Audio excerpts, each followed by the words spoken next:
Bon coach, deuxième déplacement d'affilée. Ça change quelque chose dans la préparation de se déplacer deux fois, de ne pas alterner domicile extérieur? Non, pas spécialement, puisque bon, automatiquement au match aller, c'était 2 matchs à la maison. Donc non, c'est pas pour nous, c'est pas dramatique. Je pense que bon, d'avoir appris un petit point, ça nous permet dans la confiance. Voilà, on aurait peut-être pu faire mieux. Voilà. On avait les armes pour le faire.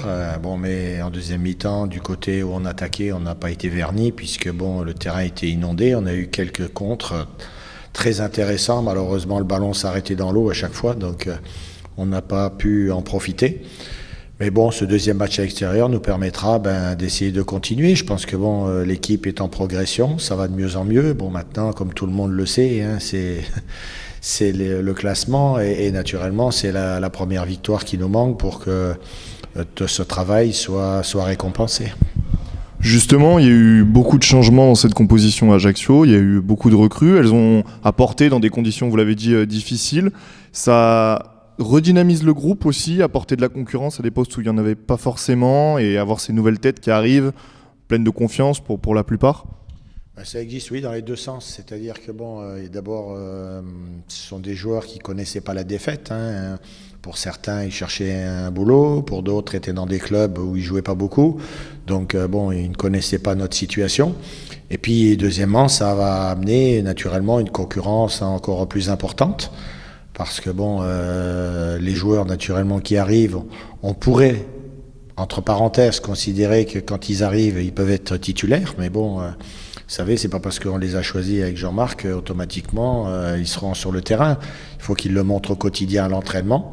Mais je pense quand même que ça va donner un petit peu plus de piment pour l'entraîneur et puis naturellement pour les joueurs. Bon, il y a certains qui seront peut-être pas contents parce que quand on joue pas, on n'est pas content. Mais bon, pour moi, ça donne un peu plus de piment dans les séances d'entraînement, dans mon choix pour faire ma composition d'équipe.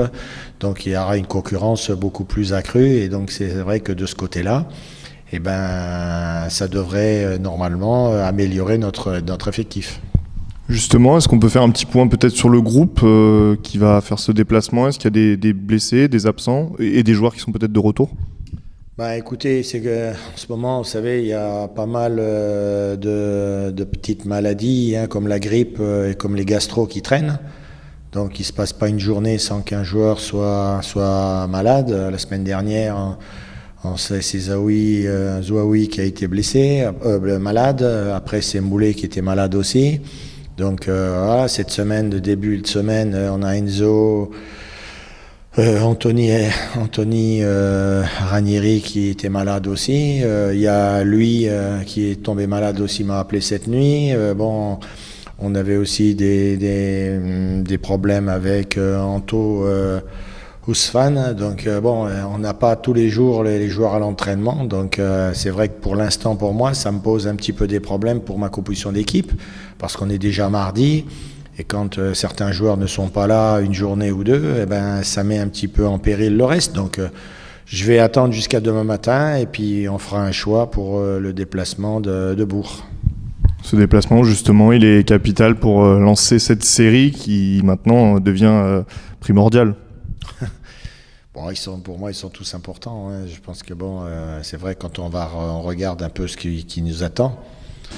On va rencontrer les équipes qui sont au haut du classement, hein, puisque la Bourg, milieu de tableau, mais après on va recevoir Dunkerque, on va à Pau, Villefranche, mais pour moi ça n'a pas d'importance, je l'ai déjà dit plusieurs fois, tous les matchs seront difficiles, donc vous avez bien vu Ajaccio, même si je répète encore une fois, le terrain n'était pas adapté pour faire du vrai football. Tous les matchs seront difficiles, donc moi ce qu'il faut surtout c'est que les joueurs soient dans les meilleures conditions possibles, qu'ils se préparent bien et puis qu'on ait aussi quelque chose de bien ancré dans la tête avec des joueurs qui vont rentrer sur le terrain en se retroussant les manches et en donnant le maximum jusqu'à la dernière minute. Vous aviez déjà connu ça dans votre carrière, cette spirale un petit peu difficile où le moral peut être aussi attaqué pour les joueurs, l'impression qu'on ne peut pas gagner, que tout est contre nous? Je pense par exemple à la transversale de Pahama où ce ballon aurait peut-être dû rentrer. Vous aviez déjà connu ça? Comment vous aviez pu contrer un peu? Non, vraiment ce qui nous arrive là, non, ça m'est arrivé plusieurs fois parce que j'ai pris presque une dizaine de clubs qui étaient en grosse difficulté. Mais chaque fois, on a pu gagner des matchs, remonter au classement. Et puis, par Arles-Avignon, où je suis malheureusement, on est descendu. Beaucoup de clubs où je suis passé, on a pu se sauver parce que on avait un enchaînement après des défaites, un enchaînement de victoires qui nous a permis de remonter au classement et de nous sauver. Même avec Niort, une année, on s'est sauvé le dernier match. Donc voilà. Mais avoir autant de difficultés sur cette durée, et puis notamment de ne pas gagner ce premier match, non, c'est la première fois que ça m'arrive. Merci beaucoup.